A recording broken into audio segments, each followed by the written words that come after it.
Magandang araw po sa inyo lahat. Ako po si Banat Bay at ito na nga pag-usapan po natin ng mga malulungkot na eksena sa ating bansa. Pero alam nyo, sa gitna ng delubyong dinadaanan ng ating bayan, sa gitna ng kalungkutang dinadaanan ng ating bayan ngayon, meron pong mga iilan na mga bayaning umuusbong. Mga bayani ho na kaya ho nilang labanan ang kanilang mga demonyong mga amo. Yun ang totoo dyan, mga kababayan. Hindi ho sila, at nakakabilib eh. Alam mo, ako, saludo ako. Bakit ako saludo? Kahit siguro ako, pag ako nandyan sa posisyon nila, maaring hindi ko kayang gawin yan eh. Diba? Hindi natin masasabi hanggang dumating sa buhay natin na we have to give up our career, our work, and alam naman natin yun na ang apektado doon hindi lamang po ang ating sariling pangkapakanan, kung hindi po ang apektado po nito ay pati ang ating pamilya, di ba ho? Kaya itong mga nangyayaring mga pulis na nagre-resign at itong mga pulis na ito ay bumabaliktad na at ayaw na kay Torre. Okay po, ay isang napakagandang hakbang, legal na hakbang at mapayapang hakbang. It's about time. Alam naman po natin sa gobyernong ito, hindi na ako I keep on saying this, hindi po ako agree sa isang madugong revolusyon.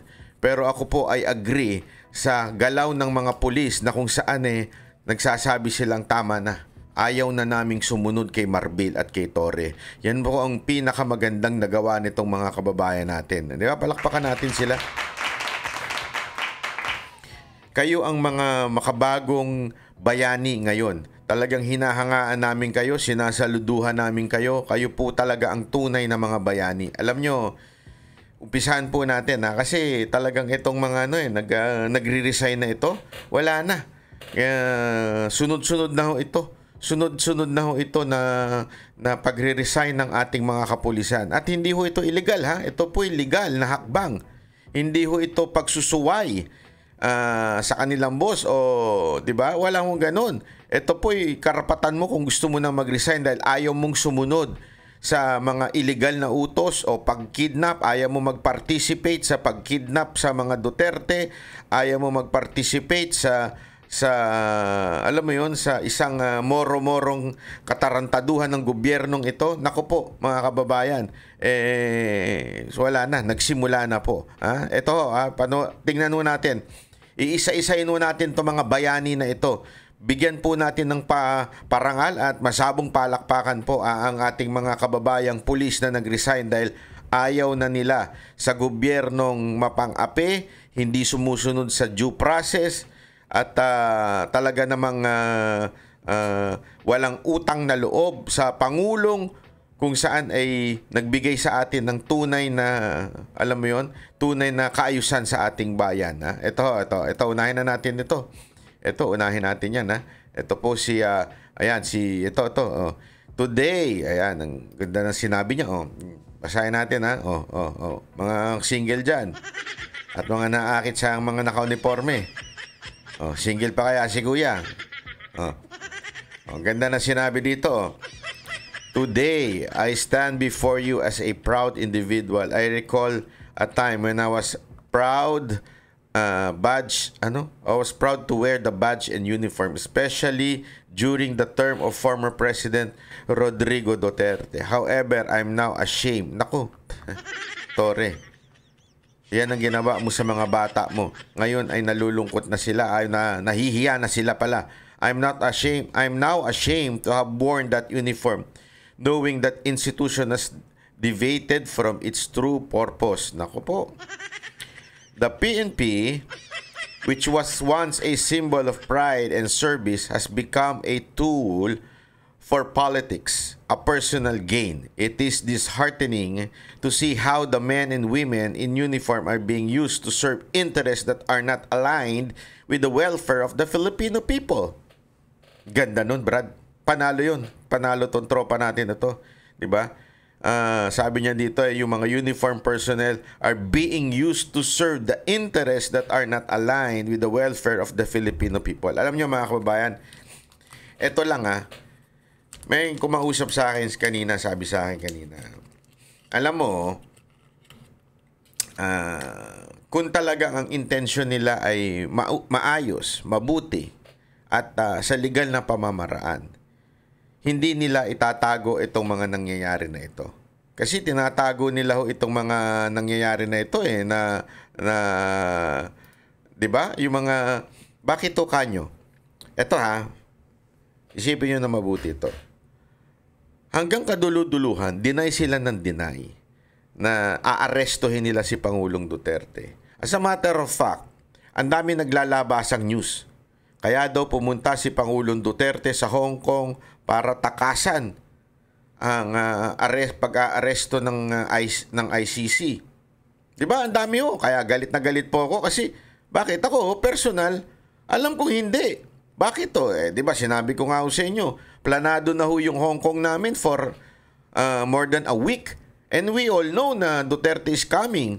So, hindi ito pinlano lang ng biglaan. Ito alam ng sambayan ng Pilipino na ito talagang planado na. At hindi tatakas si PRRD. At kung lumabas man yan, ay haharapin niya. And as a matter of fact, he did. As a matter of fact, dapat gabi pa siya uuwi. Inagahan niya na. Gusto niya nang harapin. Ganun katikas ang ating Pangulo. Pero kakadulo-duluhan niya, sinasabi ko nga sa inyo, itinatanggi pa ng ating gobyerno.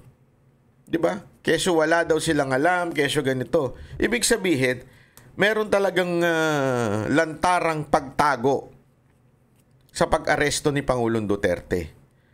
Kung walang masama, bakit mo itatago? Kung hindi illegal, bakit mo itatago?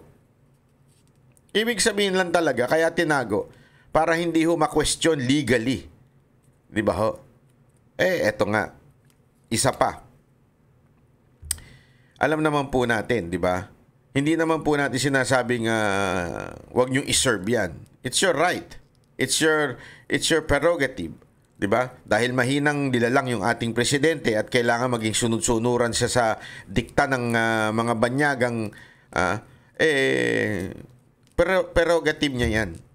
Diba? Prerogative niya na sundin yung ibang bansa. Even if we have our own sovereignty. Prerogative niya yan kasi siya ang presidente. Diba ho? Pero gayon pa man, hindi ho sinunod yung tamang proseso.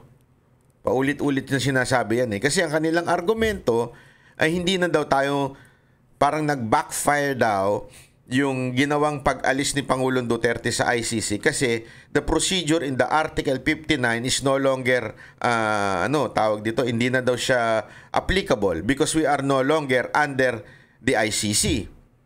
Hindi na daw applicable yung rule ng Article 59. So parang nag-backfire daw. Yun ang sinasabi ng ilang mga gunggong na mga abogado. Pinaliwanag po yan ni Atty. Torion. Pinaliwanag po yan ni Atty. Torion na bakit kailangan pa rin pong sundin yung Article 59. Again, it is because the reason why you are arresting, it is ICC. Kung sanang hindi yung ICC ang mag-aaresto, yung nag-serve ng warrant, abay pwede natin gawing dahilan yun. Hindi tayo nasa ilalim ng ICC, hindi natin sinusunod yung ICC. Kaya lang, hindi nyo pwedeng paikot-ikutin ng mga Pilipino. Talagang ICC ang nag-serve, nagbigay ng warrant, ICC po. So, ibig sabihin po mga kababayan, we have to follow yung Article 59. Hindi pa pwedeng hindi sundin yun. Parang to? Ang susundin lang natin yung kalahati. Ano ibig ko sabihin? Sundin natin yung warrant, pero hindi natin susundin yung Article 59. Imposible yun. By serving the warrant of ICC, you are following the ICC. Therefore, Article 59 should apply. Ganun lang kasimple yun. And Article 59 says, you have to surrender first to the court, local court, ang Pilipinas. And let the court, kasi sabi nga, meron po akong napanood dyan, napaganda ng paliwanag niya, kahit kailan, hindi pwedeng mas makapangyarihan ang batas na nasa labas kesa sa nasa loob. Ano ibig sabihin nun? Hindi pa pwede mas makapangyarihan ang batas ng ibang bansa kesa sa batas natin. Lahat ng batas sa ibang bansa must comply with our law. And in our law, there is such term as due process. Everyone must receive a due process. Hindi po pwedeng hindi. And that due process, kailangan mong humarap sa korte sa Pilipinas. Bakit mo dinala sa Villamor?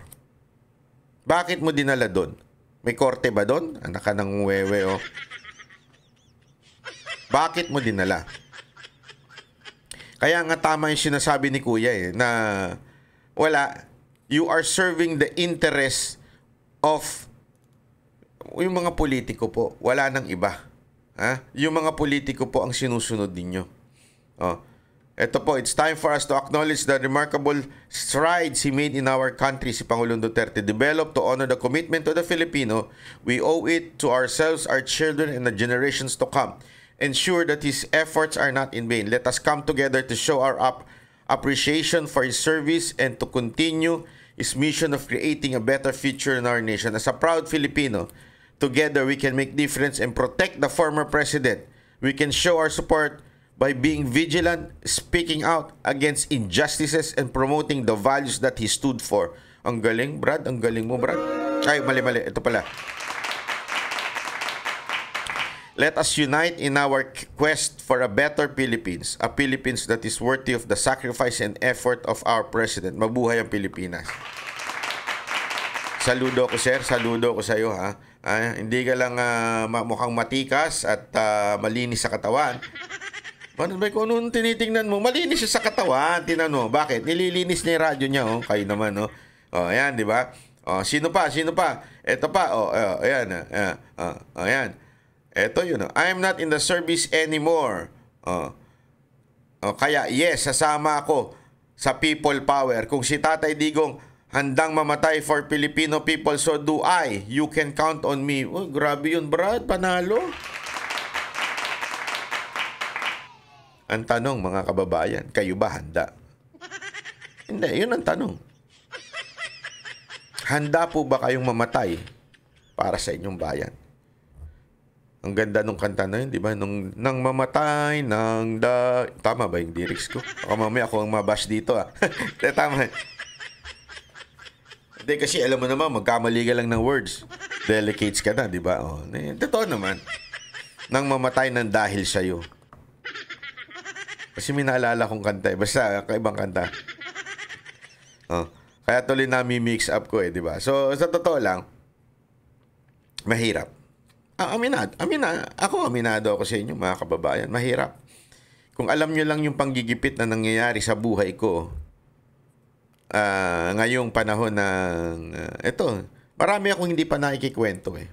Kung paano ako ginigipit ng putang inang gobyernong to. Kung paano ako pinapatahimik, kung paano pinapatahimik ang grupo ko. Kahit wala na ako ang inuuna nila dahil alam nila na tayo po yung nangunguna sa Banateros. Pinamumunuan po natin yun. Although, I can say, even if wala ako dyan, yung mga nasa Banateros, tatayo at tatayo yan. Lalaban at lalaban yan. Hindi yan yung nakantil nila si Banat Bay, uurong na mga bayag namin. Hindi. Mas matikas pa sa akin yung mga tao na nandyan. Mas matatapang pa po yung mga yan kaysa sa akin. Yun ang masasabi ko. Kaya, wag lang ako, pati sila din. De, joker lang po. Hindi, alam nyo mga kababayan, marami po talagang pangyayari sa aking buhay na napapag-isip ka. Diba? Ito ba ay worth it pa? Ito bang pinaglalaban natin ay worth it pa? Anyway, wala naman akong anak, eh. Di ba kasi lagi nila sinasabi, let's fight for our country para sa ating mga anak. Di ba? Yun ang doon, eh. Sinasabi nila, lumaban tayo para sa ating bayan dahil sa ating mga susunod na henerasyon. Minsan nga, pilosopo yung utak ko, eh. Gago rin tong utak ko minsan, eh. Minsan napapaisip ako, kayo na lang, wala naman akong anak, eh. So, okay lang. Kayo na lang ang lumaban. Di ba? Kaya lang, alam mo, nung nakita ko yung si Pangulong Duterte, sabi ko, grabe ito. This is the person na talagang sobrang lumaban para sa Pilipino. Mantakin mo, mga oligarch, pinagbayad niya ng tax. Hindi o ordinaryo, yun? Bakit? Kung maaari ko lang ikwento sa inyo yung mga alok sa kanya, kung magkano ang alok sa kanya just to babawasan yung babayaran na tax. Hindi niya tinanggap. Di ba ho? Saan ka nakakita ng ganyang klaseng presidente? You want a zero corruption na sinasabi ninyo? Ito ho yun. Hindi ho madali na pagbayarin mo ang mga ibang tao. Lalo na yung mga oligark. Tandaan natin ha, ang oligark ang naglalagay ng mga nasa posisyon. Their money, pera ho nila ang naglalagay sa mga posisyon. Paano mo lalabanan yan? Di ba? Pangalawa, drug lords. Etong mga drug lords na ito, hindi naman po ito mga ordinaryong drug lords eh. Ano ho ito? Kartel ho ito. Galing pa ho sa ibang mga bansa ho ito. Kung papanoorin nyo yung mga documentary, movies about this, hanggang sa kaduluduluhan, grabe ang pera nito mga to. Kung may gusto silang ipapatay, kaya nilang ipapatay anytime. Lumaban, no? Siya nga nakakitang presidenteng sa gitna ng matinding rally ng mga makakaliwang komunista, lumabas siya para harapin sila. Di ba? O sabihin mo, may PSG naman. Oo, anong magagawa ng PSG kung magbato ng granada dun? Di ba? Wala. Handang mamatay tong taon to. Handang mamatay hanggang kaduluduluhan, hanggang may sakit na siya, hanggang malapit na ho siyang kunin ng Panginoon. Sabi niya, handa ako na ibigay ang buhay ko sa bayan.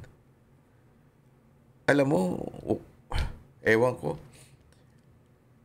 Kasi ito mga kababayan, sabihin ko na sa inyo matindi ito. Let's us all say and assume. Assume na natin. I-assume na po natin mga kababayan na totoo yung sinasabi nila. Na totoo yung sinasabi nila na pumatay si Duterte ng mga drug lords at maraming nadamay na inosenteng Pilipino. Alam mo, kailangan natin yun eh. Kasi, nung panahon na bago siya pumasok sa Pilipinas, bago siya maging Pangulo, ang bentahan ng droga nasa tindahan na. Nasa kanto na. Parang yung kung ano yung nangyayari ngayon. Ang drugs kaliwat kanan na. It's a radical problem that needs a radical solution. Kailangan merong gumawa ng kakaiba. May magbigay magbuwis ng kanyang buhay para mawala itong matinding kalaban. At ang kalaban nun, hindi lamang po mga drug lords, pati ho maraming mga pulis. Yan ang kalaban niya. Maging mga komunista, mga NPA, kalaban niya po yan. Tandaan ninyo.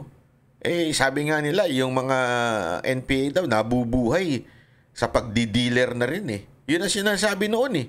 Kaya yan, nilabanan niya ho yun. Ganon katindi mga kababayan ang nilabanan niya. At handa siya na makulong. Di ba sabi niya nga, akin to. Handa ako makulong para sa mga to. Alam mo, ang tawag mo doon, hindi puro salita. Putang ina itong ating gobyerno ngayon, puro salita. Walang sinabing hindi binaligtad. Di ba ho? Hindi lang, ang pinakamatindi na nga ho dyan, yung limputang inang bigas na yan eh. Di ba? Napakarami pa pong iba pang mga pinangako na hindi naman tinupad. Sige nga ho, tanungin ko kayo. Nagkagulo tayo nun dahil sa importation of rice. Nagkatama, naalala nyo? Nung binibintang nila kay Atty. Vic, importation of rice. Anong ginawa nilang kunwari solusyon? Tinanggal nila si Atty. Vic. Tanungin ko kayo. May nagbago ba? Di ba nag-import pa nga, kaliwat kanan? Ngayon nakikita natin saan napupunta. Ayun, pinamimigay ng mga politiko. Tama, mali. So, ibig sabihin, ibang sinasabi ng Pangulo, ibang ginagawa niya. Itong Marcos na ito, ibang-iba. Magkaiba talaga. Pero tanungin ko kayo mga kababayan, si Pangulong Duterte nagsalita, handa siyang mamatay para sa bayan. Eto na. Eto na yun. Alam mo, ako, it's heartbreaking kasi sabi ko nga sa inyo, matindi ho yung mga napapanood natin. Oh, ito pa, isa pa. Oh, sandali. Huwag ka nang tumawag. Sino ba ito? Oh. Tawag pa. Kita ng automatic o desaya. Oh. 'Di ba? Ito pa, isa pa oh. Ito pa si Ma'am oh. I was once proud of the Philippine National Police, living my childhood dream of serving and protecting the people, especially those who couldn't protect themselves. But in 2024, I made a decision to resign. There's a line in the Pledge of Loyalty that says, if you must grow, condemn. If you must grow and eternally find fault, resign your position. And so I did. Imagining that, dedicating your work to a life of dream only to walk away without regret. Naku, intindi nun. Yun yung matindi dito eh. Pangarap mo maging pulis. Marami sa atin yung ako dati pangarap ko rin maging pulis. Na nung bata ako actually hindi pala pulis, sundalo. Pangarap ko nun maging sundalo. Kasi talagang nararamdaman ko na gusto kong ipaglaban ng ating bayan. Kaya lang nung nagkaroon ng naalala ko nun signing yun sa PMA sa eskwelahan ko. Merong mga tinanong nung panahon na yun, ewan ko ngayon kung ganun pa rin. Malabo ba yung mata mo? Sobrang labo. May sakit ka ba? May asthma ako, tsaka may ganito ako. Tapos, anong height mo? Kailangan ganito requirement. Alam nyo, lahat hindi ako pumasa kaya hindi po ako nakapag-training Hindi ako nakapasok. Ayan So ang hirap nga, sinasabi nga nito na kahit pangarap mo, hindi mo magawa. 'Di ba? Hindi mo na siya ngayon. Kailangan mo na siyang iwan kahit pinangarap mo, naging pulis ka, pero kailangan mo na siyang iwan. Yun ang masakit doon. Ito pa, sabi to my former president, PRRD, you didn't just give me the opportunity to fulfill my dreams of better serving and protecting the people, but also you give me genuine love and unwavering support. Words will never be enough to express my gratitude to you. My heart goes out to my former colleagues in PNP, AFP, and other MIU who cannot openly show their love and support for you. Ano yung MIU? Ay sa tingin ko, men in uniform Who cannot openly show their love and support for you. Their silence is not by choice, but by circumstances. We are all burdened by the fact that you stood for us, protected us, even at the cost of your own life and freedom. And yet, painfully, we cannot openly return the same protection to you for all that you have done, for the sacrifice of you continue to make. Thank you, FPRRD. You will always have my deepest respect and gratitude. Palakpakan. Iba ho talaga ang mga tikas na mga kapulisan natin ngayon. Talaga namang masasabi mong wow. Grabe ho. Ito si Ma'am, ito tinatawag na babaeng mas matapang pa dun sa mga ibang umaresto kay Pangulong Duterte. Kay Pangulong Duterte. May mga matatapang dun Actually, nung pinanonood ko yun, grabe. Kasi yung isang parang PSG niya yun, yung sa kanya security. Yun, napakabait na tao nun. Talagang dedicated sobra sa pagsisilbi kay Pangulong Duterte, tapos hinatak-hatak lang din ng ganun. Mamaya papakita natin yung video na yan para maunawaan ninyo. Ito naman sana walang music. May share ko lang sa inyo. Nakita nyo yan? Yung uniform na yan? Mamimiss ko yan. Kaya abangan nyo ang aking kwento ng aking buhay. Abangan ko yan! Sa pagtatapos ng aking serbisyo. May share ko lang sa inyo. Abangan ko yan Pero yung mga single dyan easy lang medyo pogi-pogi si Sir. Naku po, patay tayo dyan. Matigas si Sir Bakit yung mga nagre-resign, mga pogi, magaganda yung mga naiwang kamukha ni Tory lahat di ba? Sabi nga, anong sabi doon? Birds of the same feather looks like together. Magkakamukha, no? Buti pa itong mga to eh. Dali next tayo. Ito. Ayan. Huwag ka makisali dyan, banat ba hindi ka pulis. Ayan marami pa po yan, mga naglalabasan. May mga na-post pa po tayo eh. Ito pa, si ma'am, PSG. SWAT na, PSG pa, nako. Malupit to si ma'am. Madam Jingjing, Becoming a police officer was never my original aspiration, but in time, I felt a higher calling that guided me toward this path. Ayun, ganda nun. God led me to it. Despite my family's initial objection, they ultimately close to accept and support my decision.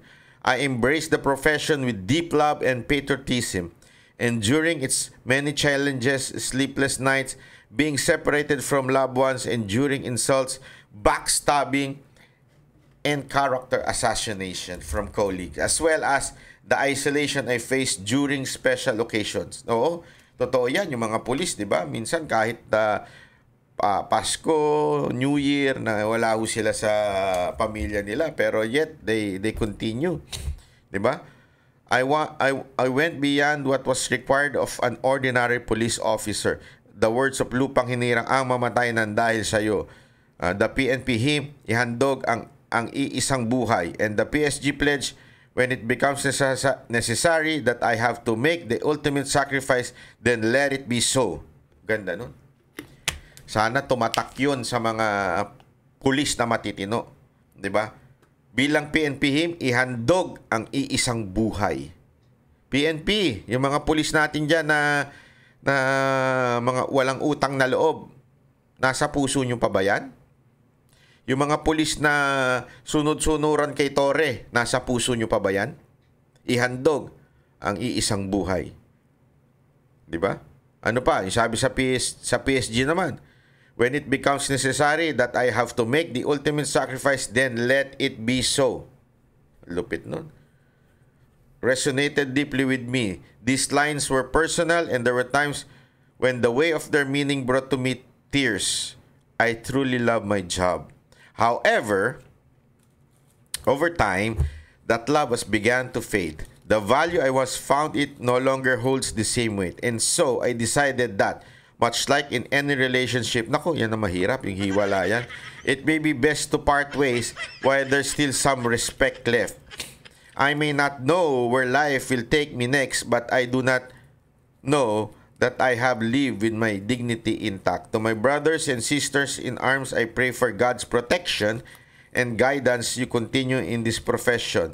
We all have our own stories and experience within our organization, but my journey here has come to an end.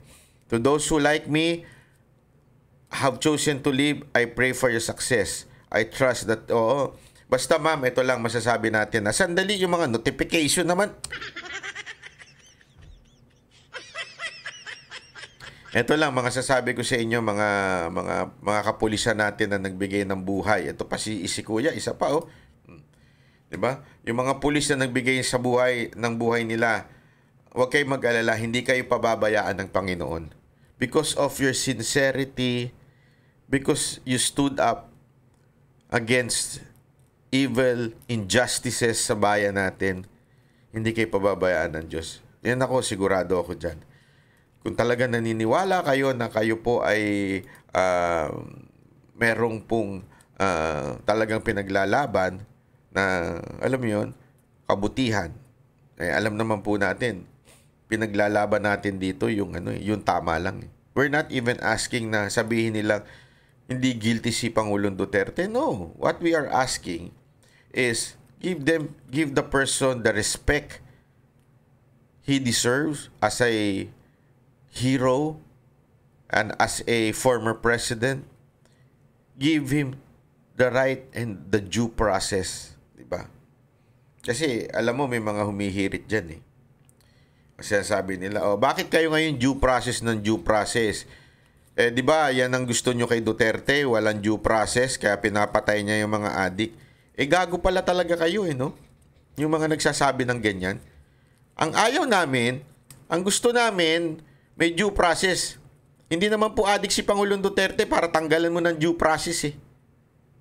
Di ba? Kaya nga nyo kala ko ba pinaglalaban ninyo due process ng mga addict? Kala ko ba pinaglalaban ninyo yung due process ng mga drug lords? Bakit ito hindi nyo pinaglalaban ng due process nito? Pangulo pa to. Hindi naman siya kriminal. Hindi pa siya convicted. Pinaglalaban nyo nga yung due process kay Franz Castro na isang convicted bay, tarantado pala kayo Tapos ito, hindi nyo ipaglaban ng due process, hindi pa convicted. Diba? Asan yung logic nyo? Baliktarin ko sa inyo yung tanong nyo. Kasi may mga humihirit yan Bakit ngayon, due process kayo ng due process? Bakit si Duterte di binigyan due process sa mga adik? Gago! Gago kayo. Yun ang masasabi ko sa inyo. Ngayon, pinaglalaban nyo yung adik na ng due process, tapos si Duterte ayaw nyo? Baliktarin ko sa inyo. Ako, sa totoo lang, kung ako lang ang tatanungin mo, dapat talaga niyayari yung mga adik na yan. Dapat talaga yung mga drug lords, niyayari yan. Di na dapat dinadala yan. Bakit? Maraming buhay ang nasira niyan. Tapos kayo, ipagtatanggol nyo. Gago pala talaga kayo. Ito pa, si Ragasa. I used to wear this uniform with so much pride during Duterte's administration. Every day I carry the badge with dignity. Di ba? Yan. Dami ho talagang sandali natawag ang tatay ko. Wait lang po Ay nako. Ayan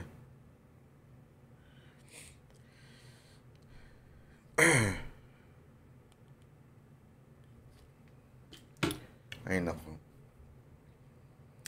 Ito sa bandang huli rin sinasabi niya, I decided to it's time to sign off. I can no longer wear this uniform with the pride and honor. It was once, mamaya na yan. Ano ba? Once carried, it's been an honor to serve, but I can't ignore the reality any longer. I hope that someday those who come after us will wear it with true pride, not for politicians, but for the people who deserve better. Shukran. Ay, hanga ako sa mga kapatid na to. Hanga ako sa inyo, sir. Alam mo yun? Napaka patindi yung mga paninindigan ninyo. Hindi ko malubos maisip na ganyan ang inyong gagawin para sa ating bayan. Alam mo, ito na lang, nananawagan tayo dun sa mga iba pa po nating kapulisan dyan. Alam ko, medyo it's hard, pero yan kasi yung sinumpaan ninyo Ang sinumpaan ninyo is to protect the people. Diba? Ipaglaban ang bayan natin. Yan ang ating sinumpaan Kaya hindi ko pwedeng sasabihin natin, hindi, sumusunod lang kami sa utos, delikado kami sa ano niyan. Alam mo yun, sa mga otoridad niyan. Baka kami ang balikan, bawian. Alam mo naman itong gobyerno natin na ito, matindi ang kanilang Oo, I understand that. Pero mga kababayan, yan ang sinumpaan ninyo Di ba? Yan ang sinumpaan ninyo. So, dapat po, panindigan nyo yan. Sinumpaan nyo yan na proteksyonan ang taong bayan. Hindi ibigay ang kapwa Pilipino sa ibang bansa ng wala man lang due process. Diba? So sana, panindigan po natin yan, mga kababayan. Alam ko, mahirap sa inyo, mga pulis, gawin yan kasi may pamilya din kayo. Pero, akala ko ba kaya kayo naging pulis dahil gusto ninyong magsilbi? Ba't ba kayo naging pulis? Gusto niyo humawak ng baril? Yun lang ba? Gusto niyo makipagbarilan? O gusto niyo talagang mag-serve and protect ang ating Pero parang tahimik ang AFP, no? Sasabihin na naman nila, we're not sa politics, we're not involved in politics, we will not be ganyan-ganyan. Ako, sus. Pwedeng painom lang.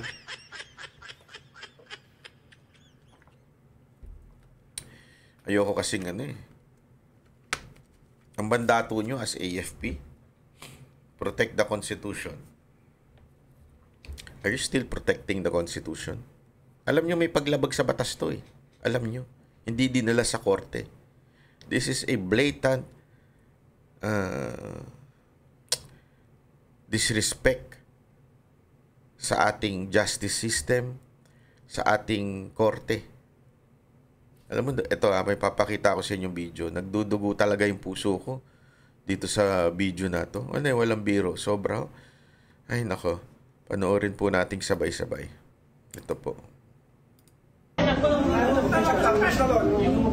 na anak ko. Akin na yan. Akin na yung anak ko! Ano nangyari dito? Tinulak. Hiniwalay sila. Yung anak niya, si Kitty, at saka yung nanay niya, si Hanilet. Hiniwalay. Tinulak siya doon. Nakita niyo? Akin na yung anak ko. Akin na. Halika dito na. Halika dito na. Akin na yung anak ko. Ito yung akin na yun. Gawin na. Ito, yan nakaitim yung security, Yan, security niya na yan, ni Pangulong Duterte. Yan yung lagi nag-aalalay sa kanya. Luwag na konti. Ano yan, babae yan, ha? Na-separate na siya. Na-separate na. Separated na yan. Kita nyo, hinahatak siya nitong lalaking to. Kapal din ang mukha nitong lalaking to. Separated na, huwag nyo na rin, ha?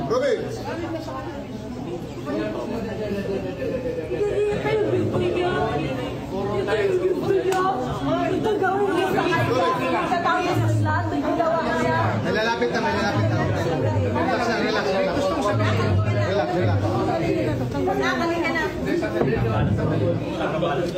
Relax. Sineseparate na.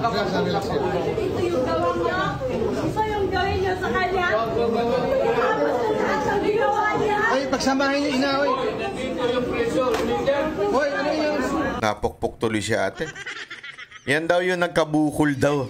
Nakita niyo yung video niyan, yung photo na yan, na nagkabukol daw yung pulis na yun. Bukol ba yun? Ang hina-hina nun eh. Nagkabukol daw dahil sa hinampas ng ganun.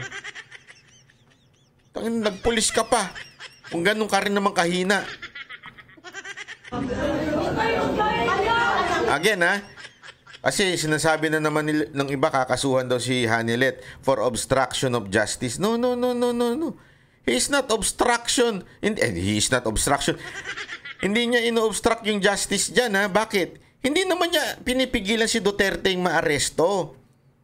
Kaya niya ginawa yon dahil kinukuha yung anak niya. Bakit kinukuha yung anak niya? Hinihiwalay sa kanya. Babae yun, bata pa. Alam niyo ba na bata pa si Hanilet? Ay, si Hanilet. Yung anak niya si Kitty, bata pa yun. Bakit mo minor pa yun? Ba't mo ihiwalay sa nanay? Di ba? Hindi obstruction of justice yan. Andito si Duterte sa kaliwa Nandito na. Hindi, baligtad pala. Ayan, nandyan siya sa kaliwa. Yung si Kitty nandun sa kabila. And pag ganun, si Kitty, pakanan.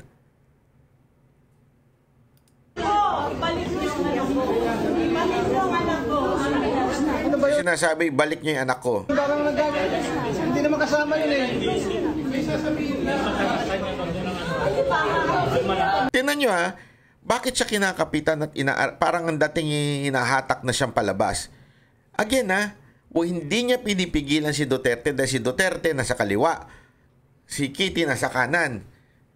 Pinupuntahan niya, bakit niyo hinihiwala yung anak? May kaso ba yung anak niya? May kaso ba si Hanilet? May kaso ba si Kitty? Ba't niyo hinihiwalay? Tangin ang tanga-tanga nitong mga pulis na nandito Akin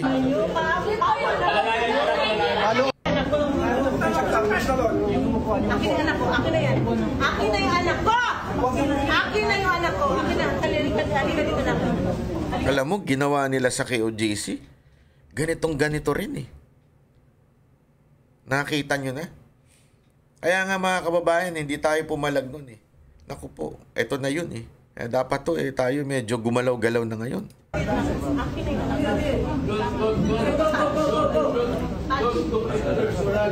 Ito yung akin na yun. Gawin na. Ito pa. Pakita pa naman natin to isa, ha? Oh, ito. Grabe to. Sana walang music. Wala.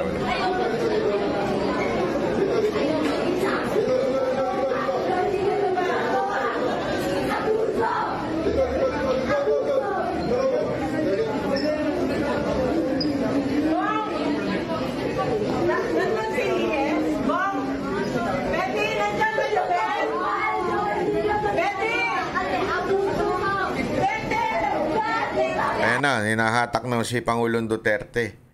Palabas. Tapos siyempre, naiiyak ko si Kitty dito. Sinasabi niya, Daddy, come back here. Yung nagri-ring po, doon po yun sa video. Baka magtaka kayo, nagri-ring yung mga cellphone niyo.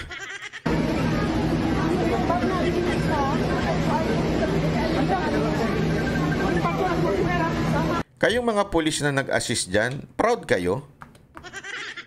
Proud kayo na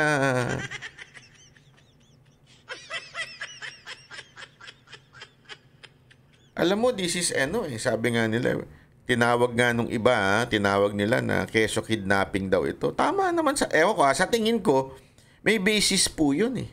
Bakit? Wala naman pong dapat ang procedure dadalhin sa korte. Bakit dinala sa ibang bansa?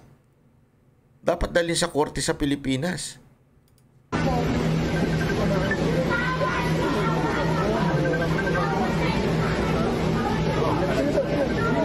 Si Pajardo, tinan mo si Torre, nagtago sa palda ni Pajardo. Si Pajardo yung nagko-command eh. Nag-uutos kung sino yung hahawa, kung sino yung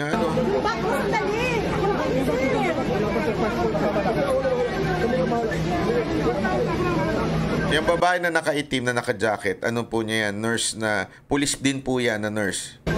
Sama po din sa Hong Kong yan. Ha?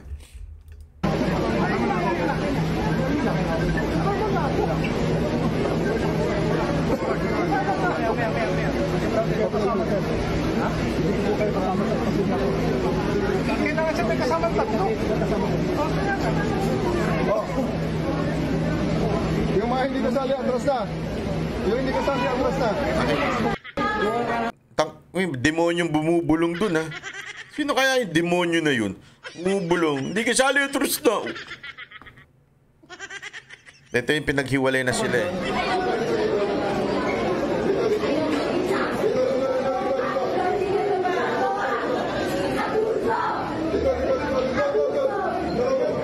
Yung mga babae na nandyan na naka-uniforme na ganyan, proud kayo? Ako, may tanong lang ako. Sa mga sundalo po, ha? Sa mga sundalo po na nakakapanood nito, masaya kayo sa ginagawa ng mga pulis? At kayo mga kapwa pulis, masaya ba kayo na ginagawa ng mga nyo to, ng mga tropa nyo to? Ginagawa sa pamilya na nagsakripisyo. Alam niyo ba na sakripisyo yung ginawa ng pamilya na to? Sakripisyo yun. Pamilya ni Ma'am Sara Duterte, nila Baste. Pamilya ni Ma'am Hanilet. Sakripisyo yung ginawa na yun na pinayagan nilang tumakbo na presidente si Pangulong Duterte. Pwede naman siya manahimik bilang isang mayor sa Davao. Masaya na ang buhay nila sa Davao.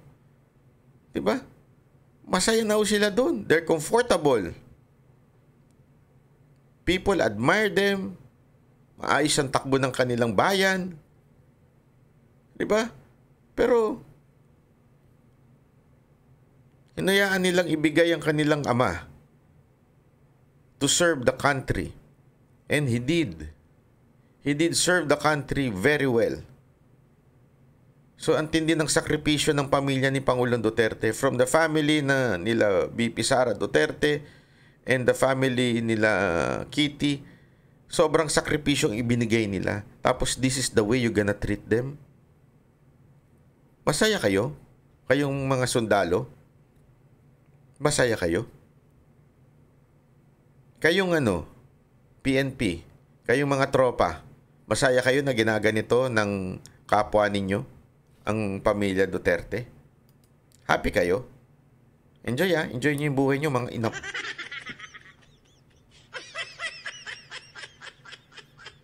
Alam ko, marami pa po dyang mga pulis at sundalo hindi masaya. Pero again, tulad ng aking pinost, nag-post po ako, di ba, ng video. Hindi ko kailangan ng awa ninyo. Hindi kailangan ng taong bayan ng awa ninyo. Ang kailangan nila ay ang prinsipyo ninyo. Yung pagtayo nyo. And don't misinterpret me by saying kailangan kayong magkudita. That's not my point. Hindi yun ang point ko. It's not rebellion. Hindi mang-agaw ng kapangyarihan. Ang point ko dito, paulit-ulit ko sinasabi, express your disagreement against this government, especially against your boss. Express nyo. How? Social media. Kung sitayin kayo, gawin. Kung kasuhan kayo, let it be. O, kung it's better if you resign. Sabay-sabay kayo. Let's have a mass resignation. PNP. Mag-mass resignation kayo. Sino pang gagalaw dyan kung nag-mass resignation kayo? Hindi kayo lalaban, ha? Hindi kayo lalaban. Mass resignation ang gawin nyo. Kasi pag lumabang kayo, kakasuhan pa kayo, mag-aano pa kayo, kung ano-ano pang gagawin. Mag-mass resignation kayo. Para talagang maramdaman ng gobyerno to, hindi na kami papayag na magpagamit pa sa mga politiko. Yun lang. Sana mga kababayan, makarating ito sa ating mga kapulisan at kasundaluhan. Ulitin ko po I believe sa sinasabi ho ng Biblia, submit to the authority, Romans. Diba? Nandyan po yan. I agree with that with all of my heart. That's why I don't agree with rebellion or any form of kudeta. But, dapat tayong magsalita. Ipaglaban natin ang batas at konstitusyon ng bansang ito. Ipaglaban natin ang bawat Pilipino. If you could resign, resign. Mass resignation ang gawin ninyo. Ipakita ninyo, hindi na tama ito. Maraming salamat po. Ako po si Banat Bay. Yan ang Banateros, boses ng ordinaryong Pilipino. Banateros ay walang makakaawa.